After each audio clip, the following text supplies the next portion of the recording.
So, boys and girls, it's now time for us to move on ahead with our next question. This question is again from friction, and a very similar kind of a question has been discussed in the question paper December 2024. The only difference that we'll be finding is वहां पे हमने दो case discuss किया था। एक जहां पे block नीचे आ रहा है, ठीक है, और उसको प्रिवेंट कर रहे हैं हम लोग। और एक जब ब्लॉक ऊपर की तरफ लेके जाना है, उसको पुश करना है, धक्का मारना है उसको। वो भी केस डिस्कस किया था। जो क्वेश्चन दिया हुआ है यहाँ पे मई 2025 के पेपर में, इसमें ब्लॉक सिर्फ नीचे आ रहा है तो उसको प्रिवेंट करना है, बस वो एक ही केस यहाँ पे डिस्कस करना है। That is the reason the question has been asked for 3 marks. ठीक है, सो क्वेश्चन को रीड करेंगे जल्दी से। A support block is acted upon by two forces as shown in the figure। दो फोर्स है यहाँ पे, एक वो P जो जो उसको प्रिवेंट कर रहा है नीचे आने से। Knowing that the coefficient of friction between the block and the incline are mu s and mu k, तो again you have to remember that you are preventing it from coming down, that means now there is no motion।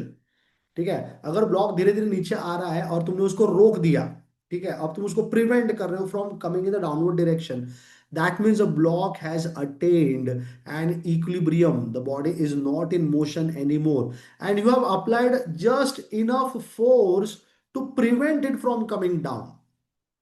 ठीक है, you just applied enough force to prevent it from coming down. ठीक है, तो सबसे lowest value हमको यहाँ पे बताना है पी का, जो मुझे यहाँ पे अप्लाई करना पड़ेगा। तो body on the verge of motion, it is almost almost on the verge of motion, it is almost moving only but yet not in motion.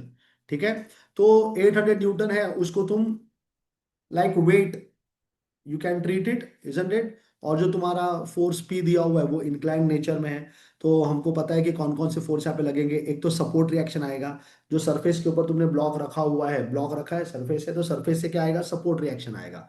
तो एक सपोर्ट रिएक्शन हम बना देंगे सरफेस से। ठीक है, और ब्लॉक नीचे जा रहा है, तुमने फोर्स लगा के उसको प्रिवेंट करके रखा हुआ है, तो इंपेंडिंग मोशन डाउनवर्ड्स है। ठीक है, so impending motion is downwards. I'll show it over here. This is how the body is trying to move.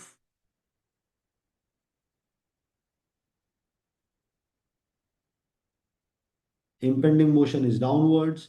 तो फ्रिक्शनल फोर्स कहां पे जनरेट होगा, फ्रिक्शनल फोर्स ऊपर के डायरेक्शन में जाएगा, like this. That's your frictional force. ठीक है, generally it is F max, it is mu, कौन सा वाला, म्यू एस या म्यू के। तो यहाँ पे बॉडी मोशन में नहीं है तो म्यू के नहीं आएगा, म्यू एस आएगा, into the normal reaction N. तो नॉर्मल रिएक्शन एन यहाँ पे बना दो। ठीक है, it is perpendicular to the surface,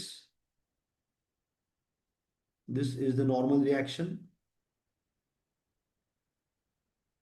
normal reaction N R, let us call it as N. ठीक है, तो अभी देखो यहाँ पे वापस से दो फोर्स ऐसे हैं जो इंक्लाइंड है, दो फोर्स ऐसे हैं जो हॉरिजॉन्टल वर्टिकल है। So it is up to you whether you want to consider the x and the y axis along and perpendicular to the plane, और take it as a normal x and the y axis. ठीक है, जैसा लगे वैसा तुम ले लो, normal x and y लेना है तो वो ले लो, ठीक है, या इंक्लाइंड नेचर में लेना है तो वो भी ले लो।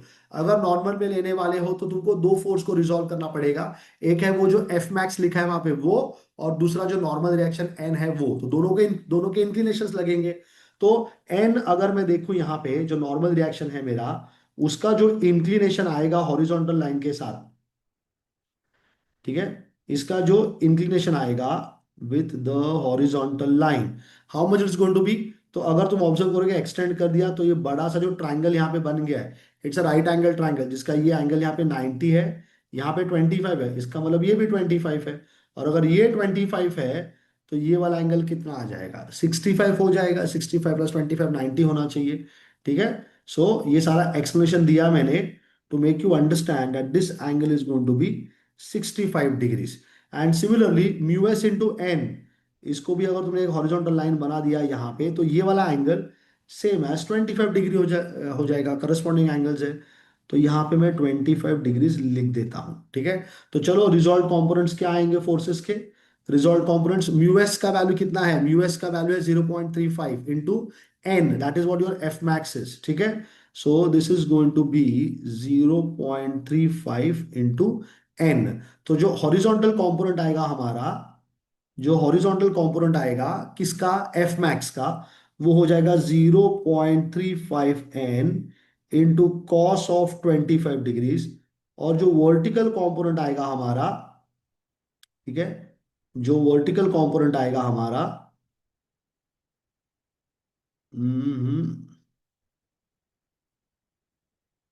What's happening, let me quickly, okay ठीक है चलो, सो जो बन गया है, उसी में हम लोग कंटिन्यू करेंगे। तो यहाँ पे मुझे मिलेगा,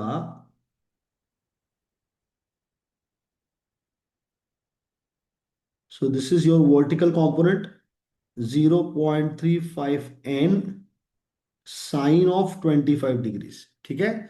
ये वर्टिकल कंपोनेंट हो गया, तो ये मैंने रिजॉल्व कर दिया किसको, एफ मैक्स को। अब जो नॉर्मल रिएक्शन एन था उसको भी रिजॉल्व कर देंगे। तो एक आएगा हॉरिजॉन्टल कंपोनेंट उसका, ठीक है, the horizontal component it's going to be N cos of 65 degree. और जो वर्टिकल कंपोनेंट आएगा,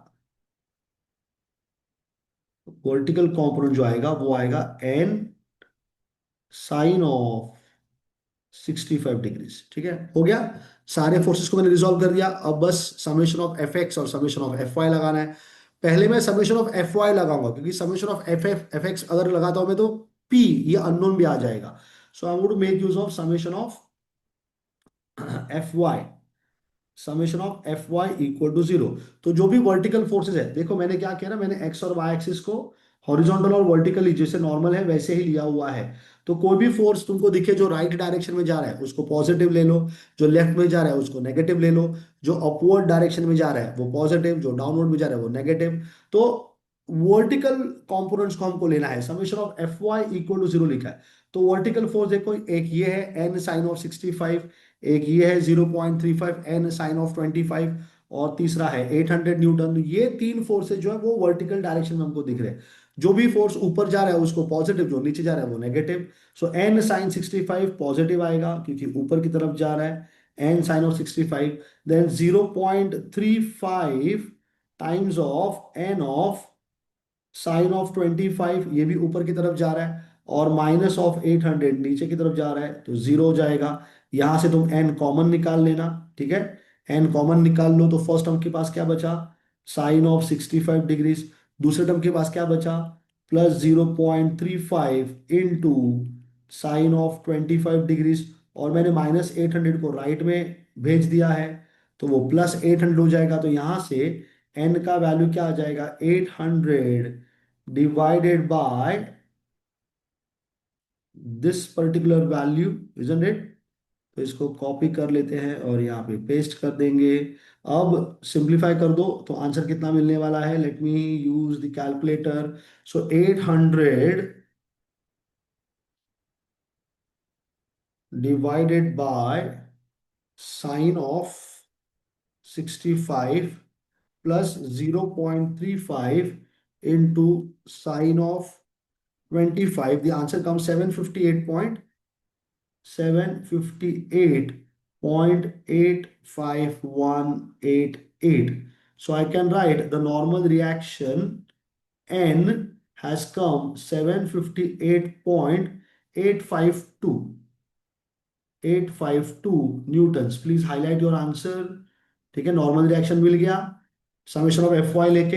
अब summation of F X equal to 0 ले लो। ठीक है, देखो कितना आसान क्वेश्चन है। Summation of F X equal to 0, you take all the horizontal forces into consideration. N cos of 65 एक हो गया, 0.35 एन कॉस ऑफ 25 दो हो गया, and then you have P. ठीक है, सो तीन हो गया। Getting total three forces which are acting in the horizontal direction. एक तो पी जो लेफ्ट में जा रहा है, फिर एन कॉस 65 जो राइट में जा रहा है, और 0.35 एन कॉस ऑफ 25 वो भी लेफ्ट में जा रहा है। ठीक है, so I am going to write over here p going the left direction, so please write minus of p, minus of p. Then 0.35 n cos of 25 going the left direction, so minus of 0.35 n cos of 25। ठीक है, और उसके बाद आखिरी जो है वो n cos of 65, right में जा रहा है तो plus, plus N cos of 65 is equal to 0। तो यहाँ से पी का वैल्यू मुझे फाइंड करना है, यहाँ से पी का वैल्यू मुझे फाइंड करना है, तो पी को मैं राइट में भेज दूंगा। पी को यहाँ पे मैंने राइट में भेज दिया तो पॉजिटिव पी हो जाएगा। So p becomes equal to, n common निकाल लिया, कॉस ऑफ 65, ठीक है, पॉजिटिव नंबर पहले लिख दिया, minus 0.35 into cos of 25. So P would come is equal to, I have the value of n which is there in my calculator also, जो मेरा last वाला आंसर था, ठीक है। तो उसको मल्टीप्लाई कर देंगे किसके साथ, cos of 65, cos of 65 minus 0.35 into cos of 25 and you close your bracket. The answer is 79.9909, 79.9909834. So there is no need to write these many digits. So write 79.99 as 80 newtons. Please highlight your answer, ठीक है, 80 newtons। इसका मतलब है the block is trying to come down, isn't it? The block is trying to come down. It is trying to come down. तो जो force P लगा के रखा है हॉरिजॉन्टल डायरेक्शन का, it is 80 Newton. 80 Newton force is just enough to prevent the downward motion of the body. So boys and girls, I'm pretty confident question number 1C, which was based on friction, is well understood to you.